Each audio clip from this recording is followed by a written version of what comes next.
Hello et bienvenue dans Mode d'emploi, le podcast incontournable des marques engagées. Je suis Audrey, styliste, consultante et hackeuse au service des entrepreneurs mode et lifestyle. Depuis 2018, j'accompagne les créateurs et créatrices pour donner vie à leurs projets en partageant les conseils et les secrets bien gardés des grandes marques pour réussir. Dans ce podcast, nous allons pirater les techniques et méthodes de l'industrie pour les mettre entre les mains de marques indépendantes comme la vôtre. Alors que vous souhaitez créer votre marque en partant de zéro ou lui donner un coup de boost en vendant plus et mieux, vous êtes au bon endroit. Mes très chères créatrices, je suis ravie de vous retrouver pour un tout nouvel épisode de Mode d'emploi. Avant de démarrer, deux choses. La première, c'est que je m'excuse d'avance pour ma voix nasillarde parce que je suis encore malade, bien évidemment. Donc j'enregistre cet épisode avec le nez bien bouché. Je suis désolée si c'est pas très agréable à écouter, mais écoutez-le quand même cet épisode parce qu'il y a plein de pépites. La deuxième chose, c'est que je voulais remercier Marine qui m'a laissé un joli commentaire sur Spotify sous l'épisode de la semaine dernière, il me semble, qui était non, il y a 2 semaines, pardon, qui était un auto-audit que je vous proposais pour votre site internet pour pouvoir faire plus de ventes, donc sur votre boutique en ligne. Donc Marine, elle me dit: «Super, merci pour toutes ces infos, j'ai tout noté, j'en connais certaines, mais d'autres leviers importants auxquels on ne pense pas, que tu as très bien détaillé. On est en pleine phase de changement et de test sur mon site, donc tes conseils me sont très utiles, encore une fois.» Merci à toi Marine pour ce commentaire, j'adore quand vous me laissez des commentaires, j'y réponds, j'essaye d'en rater aucun. Donc n'hésitez pas à les laisser donc, sous l'épisode pour Spotify ou alors sous la page directement du podcast Mode d'emploi pour Apple Podcast. On va démarrer avec le sujet du jour qui est donc 5 erreurs, 5 choses que je vois trop souvent chez des créatrices de marques qui se lancent, qui débutent. C'est vraiment 5 choses assez récurrentes, hein. Je les relève et je les relève très souvent donc faut vraiment les prendre en compte parce que je le vois beaucoup trop. J'ai eu d'ailleurs l'idée de l'épisode suite à une conversation pardon, je tousse aussi bien sûr, suite à une conversation que j'ai eue avec, mon amie, Anne-Sophie, photographe, qui me disait qu'elle avait souvent en contact des marques, donc au moment de préparer le shooting photo, donc on va dire sur la fin de la création de la collection, qui lui rapportaient des problèmes, récurrents et carrément évitables, dont moi je lui parle souvent en lui disant: «Bah, il y a telle marque, telle créatrice, j'ai vu qu'elle avait eu tel problème et cetera. Elle pourrait l'éviter en faisant ça et cetera.» Donc elle me disait: «C'est dingue, pourquoi, ces créatrices font ces erreurs-là, alors que moi j'ai l'impression que, par exemple, dans ta formation ou dans ton contenu, tu, en parles tout le temps.» Pourquoi elles font ces erreurs-là? Parce que déjà elles me connaissent pas encore peut-être et parce que, bah, c'est des erreurs qui sont, fréquentes, qu'on peut ne pas voir arriver. Donc voilà, dans cet épisode, je vais vous donner les 5 les plus fréquentes pour que vous ne les fassiez pas. Donc écoutez, prenez des notes, mettez votre cerveau en mode open pour, vraiment entendre ce que je dis et dites-vous que c'est d'expérience que je dis ça, que je sais, à force de voir des marques se lancer, les erreurs qui, peuvent leur coûter cher.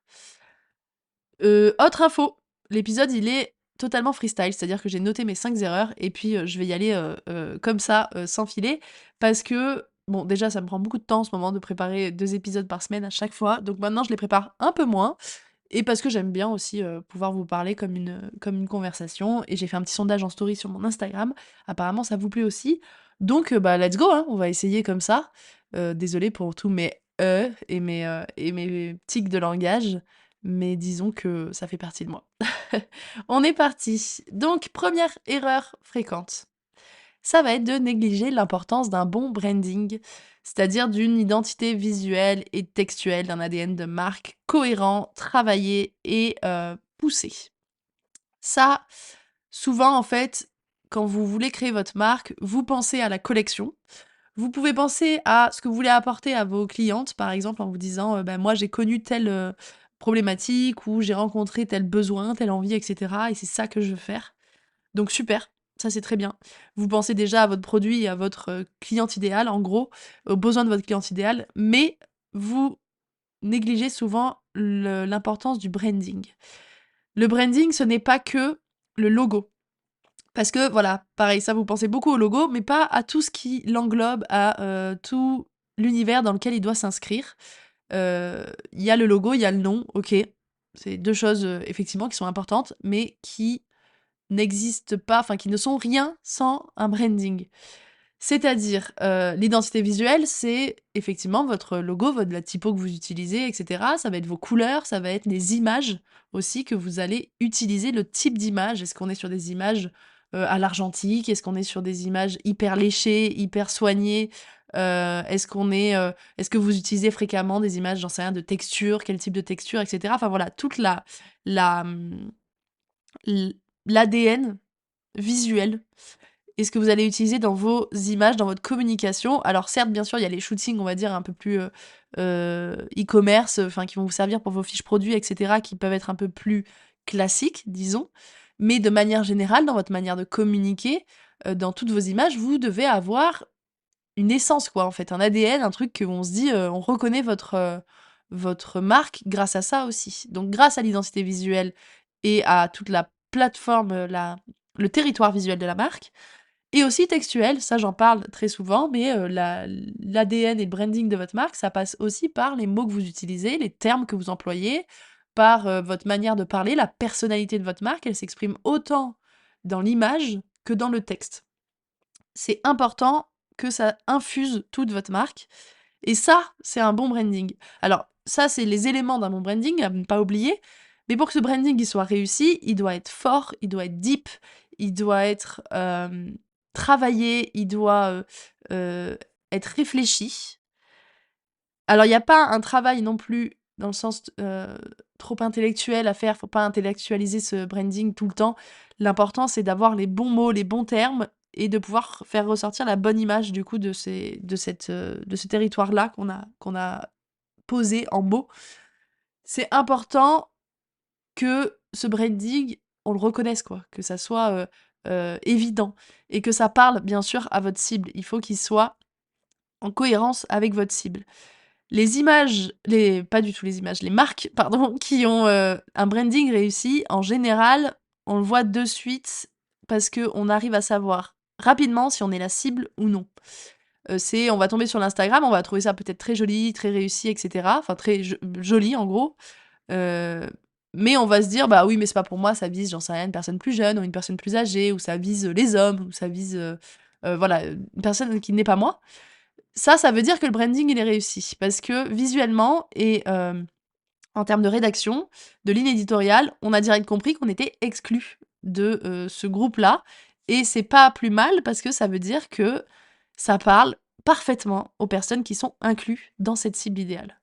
Donc c'est ça un bon branding, ça «repousse» entre guillemets les personnes qui ne sont pas concernées par votre produit et par votre marque et ça attire les personnes qui sont concernées par votre produit. Bien évidemment, ça va pas non plus, comment dire? Vous freiner, enfin vous fermer des portes parce que, il y a des fois aussi où on peut, tomber sur une marque, se dire: «Ah mais ça, c'est trop mode, c'est trop, ça me concerne pas» et cetera et puis finalement dans 3, 4, 5, 6 mois, on a évolué sur aussi nos envies, on a vu énormément de tendances arriver et cetera et on a commencé à s'en imprégner et finalement la marque, elle commence à nous intéresser. Ça arrive souvent. Il y a plein de marques, au début qui ne plaisent pas à tout le monde et qui finissent par devenir un peu, mainstream parce qu'en fait elles ont touché des personnes précurseuses, dans leur domaine pour avant devenir en gros mainstream. Ça, c'est un peu, complexe là comme concept, peut-être à expliquer dans un épisode de podcast, qui n'est pas, sur ce sujet-là, mais c'est un concept, qui existe, qui est une courbe de vente et une courbe de, connaissance du produit, de la tendance, de la marque, des consommateurs. Voilà pour le premier point qui est la première erreur, donc négliger l'importance d'un bon branding. S'il vous plaît, travaillez votre branding. Inspirez-vous, allez regarder sur Pinterest, allez regarder, des personnes qui font du branding, qui font des marques fictives par exemple, je trouve que ça marche hyper bien pour s'inspirer, pour comprendre l'importance et comment on construit surtout un branding de marque. Deuxième point, c'est hyper fréquent, je sais pas combien de fois je l'ai répété, mais vouloir créer une collection trop grande, trop large au démarrage, c'est-à-dire une collection avec trop de modèles. Souvent, vous avez cette envie, de créer une collection avec plusieurs pièces pour faire des looks, pour avoir vraiment un côté collection. Et d'ailleurs, hem, vous êtes plusieurs à parler de collection vraiment en vous disant que, c'est, à partir de 10-15 pièces. En dessous, pour vous, c'est pas vraiment une collection. Alors que si, déjà, une collection, ça va être à partir de 2.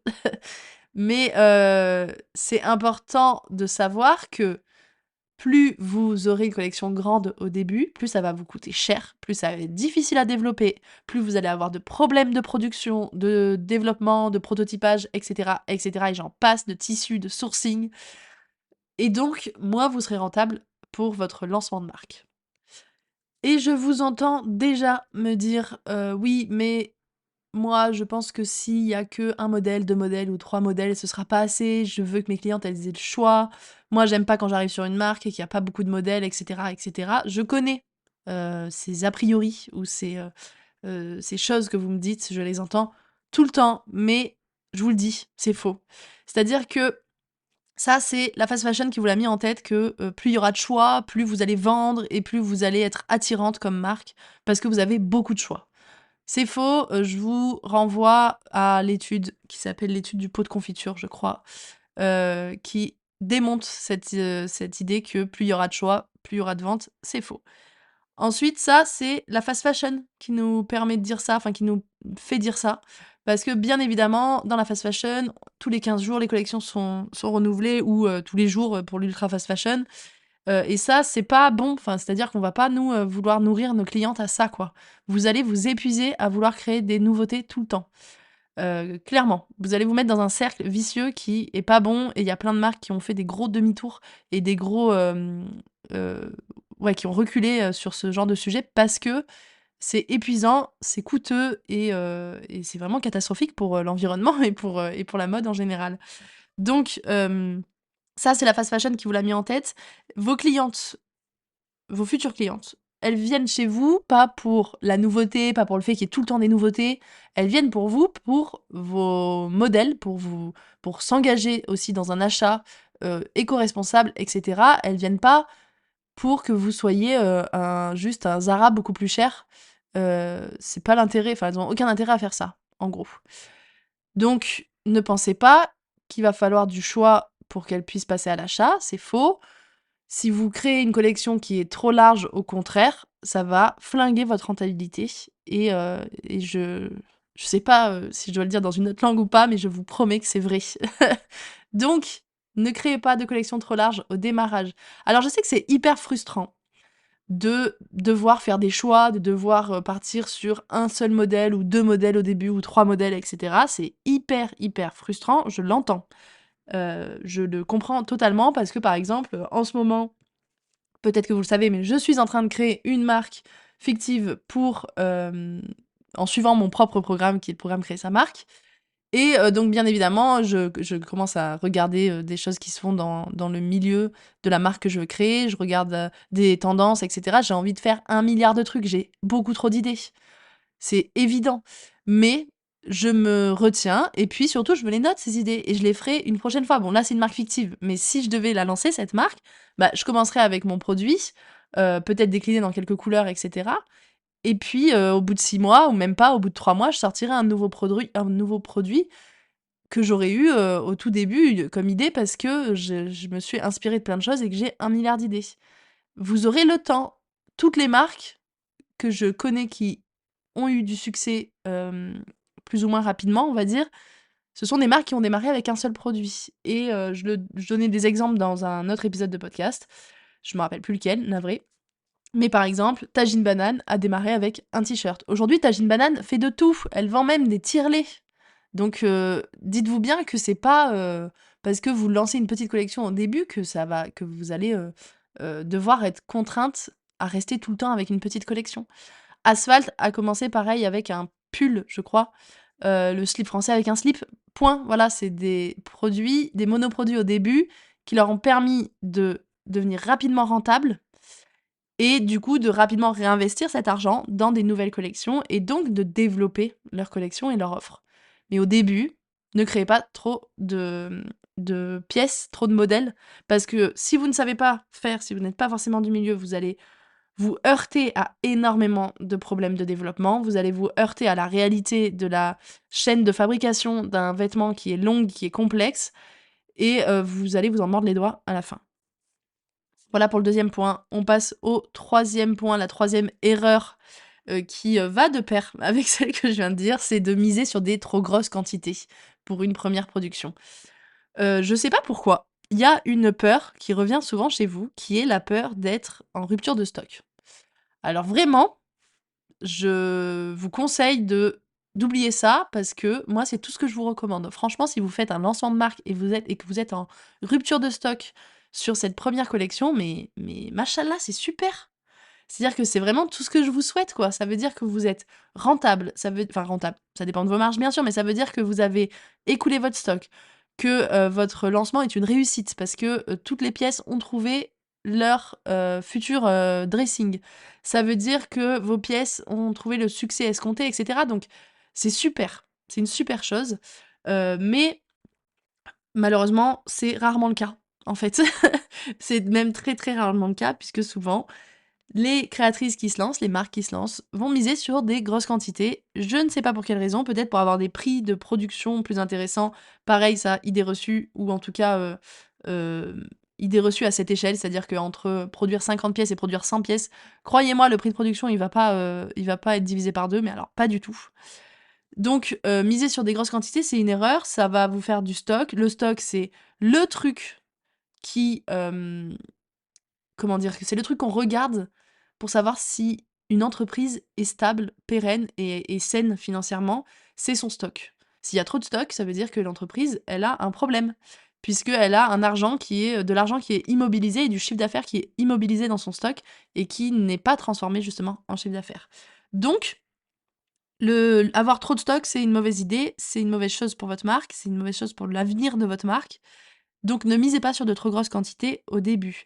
C'est difficile, bien évidemment, de savoir quelle quantité, produire au début, mais en fait, ça dépend de votre budget, ça dépend de votre, ambition de marque aussi et ça dépend de votre force de vente. Dans le programme Créer sa marque, dans la nouvelle version, je suis en train de développer un outil, trop bien, qui va permettre, en gros, d'entrer votre budget, d'entrer, votre prix de vente et cetera et de vous calculer les quantités parfaites pour être rentable sur une première collection. Là aussi, bien évidemment que plus tard, vous allez devoir augmenter vos quantités, si vous vous lancez, que votre lancement est une réussite parce que vous n'avez pas misé sur de trop grosses quantités, bah, rapidement, il va falloir les augmenter et c'est une super chose. Ça envoie un super message à votre atelier, ça envoie un super message à vos fournisseurs, à toutes les personnes qui travaillent avec vous et à vos clientes. C'est, le signe d'une entreprise et d'une marque qui est en train de fonctionner et qui est en train de décoller. Ensuite, quand vous serez une marque avec plusieurs années derrière vous de création, de collection, et cetera et de vente. Bien sûr que la rupture de stock, il faut l'éviter parce que ça veut dire que vous avez mal, estimé les, quantités vendues et cetera sur tel type de produit et cetera. Bien évidemment que là, c'est un peu moins, bénéfique pour vous d'être en rupture de stock. Mais pour un lancement, franchement, pour les 2, 3 premières collections, je vous le dis, soyez en rupture de stock. Quand vous regardez que Cézanne, tous les dimanches, lance des nouvelles collections qui sont en rupture de stock hyper rapidement, ça veut bien dire que, ils ne misent pas sur de trop grosses quantités parce que sinon ils auraient, beaucoup de stock sur les bras et ça veut bien dire que même les grosses marques vont aller chercher cette limite, ouais, cette limite entre, la bonne quantité et la quantité trop restreinte qui fait qu'on a une rupture de stock. Voilà pour la troisième erreur, donc l'erreur qui est de miser sur de trop grosses quantités pour une première collection. Ne la faites pas, s'il vous plaît.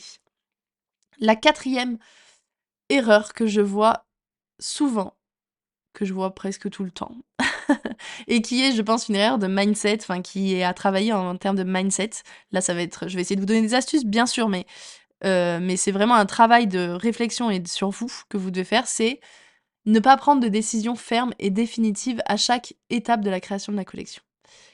Je m'explique. Quand on débute, quand on n'est pas forcément du milieu ou même en étant du milieu, mais quand on est sur son propre projet, sur son bébé, sur le projet qu'on pense depuis des années, on a tendance à être beaucoup dans la réflexion, beaucoup dans la remise en question, beaucoup, dans l'hésitation, le doute et cetera. Ce qui fait que les décisions tardent à arriver. Les décisions sont ou ne sont pas forcément définitives et ne sont pas assez fermes. C'est-à-dire, quand je valide un produit, je le valide et j'évite de revenir dessus plusieurs fois parce que les modifications, ça coûte de l'argent, les modifications, ça coûte du temps et ça va, vous épuiser et ça va épuiser aussi, même votre atelier et cetera. Pareil pour, le tissu, pareil pour, les coloris. Il faut essayer de prendre des décisions fermes et définitives pour la sérénité de votre collection et votre sérénité à vous. Et surtout parce que j'avais une ancienne, chef, quand je travaillais, comme salariée, styliste quoi, qui disait ça, qui disait: «De toute façon, on pourra pas savoir quel est le produit qui va marcher avant de le mettre en vente, avant que les clientes décident de quel est ce produit qui va marcher». Donc bien évidemment qu'on va réfléchir, on va essayer de prendre des décisions, éclairées et rationnelles pour notre collection. Mais dans tous les cas, vous aurez des surprises au moment de la mise en vente. Donc évitons, en amont, de changer, d'hésiter, de revenir en arrière, de revenir sur des détails qui ne feront pas la différence au moment de la vente. Ça, cette partie-là, ça va aussi avec le premier point qu'on a vu qui était, l'importance du bon branding. Parce que en fait, si au début vous posez bien, comme il se doit, votre plateforme de marque, c'est-à-dire votre branding, votre image de marque, votre, cible, votre offre, ce à quoi vous répondez et cetera, enfin toute cette partie-là, qui est le premier module de la nouvelle formation Créer sa marque, ce qui concerne exactement ces fondations, ces bases-là. Si vous posez bien ça, les décisions, elles vont se prendre beaucoup plus facilement. Vous allez beaucoup moins hésiter parce qu'en fait, vous connaissez votre propre direction. Vous savez où vous allez, vous savez ce que vous devez faire. Alors bien évidemment, là aussi, on a d'autres idées. Des fois, on a envie de changer, de direction ou en tout cas de tenter une nouvelle direction. Ça s'appelle le syndrome de l'objet brillant. Je suis moi, personnellement, la boss de ce syndrome, c'est-à-dire que j'ai envie de, développer plein de choses. J'ai envie des fois de changer mon mes couleurs, de mon branding tout le temps, mais en fait non, je vais m'y tenir parce qu'il y a un moment donné où j'ai pris la décision que c'était ça. J'ai envie, pour mes canaux de communication, voilà, là cet épisode ce podcast mode d'emploi, j'ai mis du temps à le lancer parce que, ça faisait longtemps que j'y pensais, parce que ça faisait un moment que j'écoutais des podcasts et que je trouvais ça cool. Mais je me suis dit: «Attends, si tu prends la décision de lancer un podcast, elle est ferme et définitive, tu dois t'y tenir». Là, actuellement, je regarde tout le temps des vidéos YouTube, j'ai envie de me lancer sur YouTube, mais je sais que c'est parce que, j'évolue, parce que ma stratégie dans ma tête, elle évolue. Mais sur le papier, il faut rester cohérente. Il faut, conserver des décisions fermes et définitives. Si j'ai décidé actuellement de me concentrer sur mon podcast, je me concentre sur mon podcast et je vais pas commencer à dire: «Ah ouais, mais on va aussi lancer YouTube» et cetera. Si j'ai décidé de lancer un produit dans ma collection, un monoproduit par exemple, dans 2 ou 3 coloris, je m'y tiens et je vais pas commencer à me dire: «Ah ouais, mais finalement pour les personnes qui ont pas le budget, est-ce que je ferais pas un t-shirt? Je vais acheter des t-shirts blancs et je vais faire broder le nom de ma marque dessus». Mais non, non, non, c'est no way ça. C'est interdit, vraiment, parce que, vous allez vous épuiser à trouver ce nouveau produit, à essayer de développer un truc un peu moins cher, on sait pas exactement pourquoi. Les personnes qui vont l'acheter, clairement c'est votre famille et ce sera pas, vous allez pas concentrer vos efforts sur le produit phare que vous voulez, lancer, qui lui est probablement une pépite si vous l'avez bien développé et bien réfléchi et qui va être, occulté par, ce t-shirt brodé, que vous lancez parce que vous doutez, parce que vous hésitez, parce que vous n'êtes pas sûr. Donc la cohérence et le fait de prendre des décisions, c'est quelque chose à savoir, à comprendre et à mettre en place dans la création de sa marque pour une création sereine et pour des meilleures ventes, en plus. Voilà pour ce quatrième point. Et le cinquième et dernier point, la cinquième erreur que je vois souvent aussi et ça franchement je peux pas trop vous en vouloir, mais je préfère la signaler quand même pour, on sait jamais, je sais que ça fait évoluer les mentalités quand même à un moment donné, c'est d'oublier de préparer le lancement de votre marque et la partie vente de votre marque. Et je peux pas vous en vouloir parce qu'en fait, créer une collection ou créer un produit, c'est effectivement long, c'est, coûteux en termes d'énergie aussi et de place, mentale. Donc on passe tout notre temps à penser à ce produit, à créer le produit, à imaginer, une collection, etc. Et on passe finalement pas beaucoup de temps à se dire: «OK, il faut que je prépare, la partie vente. Comment je vais communiquer? Comment je vais, qu'est-ce que je vais préparer comme, stratégie de lancement?» et cetera. Souvent, on a dans notre tête, on se dit: «Ah bah oui, je vais, mettre sur Instagram et puis, voilà, je vais faire, mon site internet comme ça et puis j'enverrai un email». Mais en fait, c'est pas du tout suffisant. On oublie qu'on est la seule derrière sa marque pendant, toute la préparation du lancement. Enfin, la préparation de la collection. On oublie qu'on est, seul à tout connaître de sa marque, qu'on est seul à avoir vu la collection, à savoir ce qui va sortir, à savoir ce qu'on va proposer. Les autres personnes autour de vous, de votre entourage, premièrement, ne voient pas tout ça. Ils voient une bonne partie, mais ils voient pas du tout la totalité. Et alors les personnes qui ne sont pas de votre entourage, qui ne vous connaissent pas encore, bah, c'est même pas qu'elles voient pas, c'est qu'elles ne vous connaissent pas en fait. Elles vous ont jamais vu, elles ont jamais vu votre marque, elles ne vous attendent pas, elles ne savent pas qui vous êtes, elles n'attendent rien de vous, elles ne sont pas prêtes à acheter, sûrement pas chez une marque qu'elles ne connaissent absolument pas. Donc, au moment où vous allez vous lancer, il faut que ces personnes-là, elles vous connaissent, qu'elles soient déjà, imprégnées de votre marque et donc il faut que vous ayez anticipé votre lancement, il faut que vous ayez anticipé la vente, anticipé, la partie, création de contenu et cetera, pour le jour du lancement, que ce soit vraiment le lancement et que ça soit pas, l'entraînement. Il y a la métaphore qui dit, par exemple, si demain vous devez faire courir un marathon et que vous n'êtes pas, spécialement, sportive au départ, vous allez vous entraîner longtemps avant. Vous allez essayer, vous allez, progresser, vous allez, faire des exercices pour y arriver. Avec, la création d'une marque et le lancement d'une marque, c'est la même chose. Le jour de votre lancement, c'est le jour du marathon. Alors s'il vous plaît, n'arrivez pas en touriste pour votre premier marathon, ce serait vraiment une erreur. Et l'autre raison qui fait que, souvent c'est difficile pour vous de préparer votre lancement comme il se doit, c'est que vous êtes souvent épuisé par la partie création.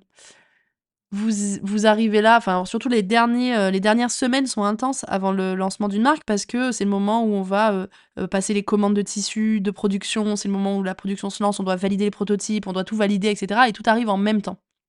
Donc mon conseil, c'est, de totalement anticiper, mais vraiment bien plus, cette partie, commerciale et vente et lancement de la collection. C'est-à-dire que même au moment où vous imaginez la collection, vous êtes dans la partie stylisme où le rythme est un peu plus cool, où vous êtes déjà aussi, vous avez un peu plus d'énergie, vous êtes pas saoulé par votre collection encore parce que, c'est que le début.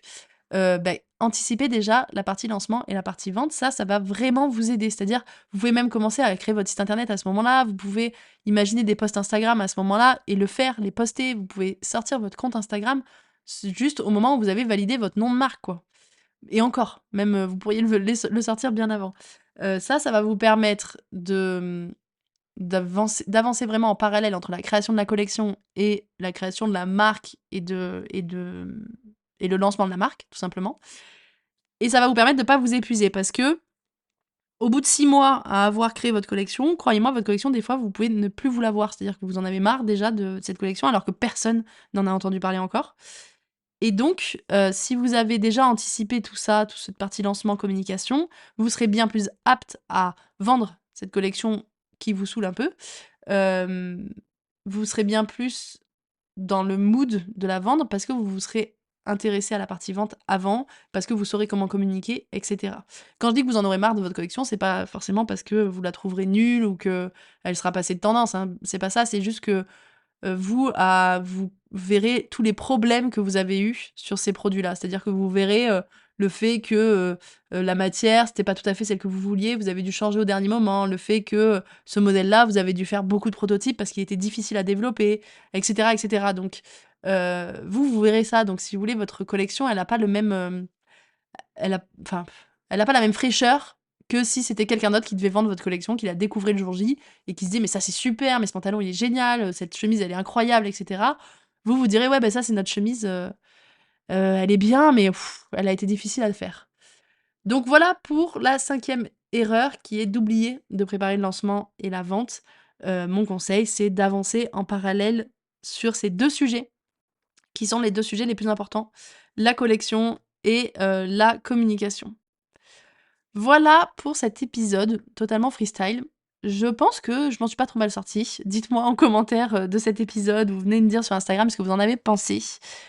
On arrive donc à la fin de cet épisode de podcast sur les 5 erreurs que je vois trop souvent chez les marques débutantes. J'espère que ça vous aura été utile et que surtout vous avez désormais en tête ce que je viens de vous dire pour éviter de faire ces erreurs. Vous pouvez me laisser 5 étoiles sur la plateforme d'écoute de votre choix, ça me fait plaisir et ça aide le podcast à se faire connaître. Je vois que vous êtes de plus en plus à le faire. Merci, merci, merci beaucoup. Mes très chères créatrices, merci d'avoir été à l'écoute. Continuez de transformer vos rêves en réalité. Prenez soin de vous et à bientôt pour un nouvel épisode.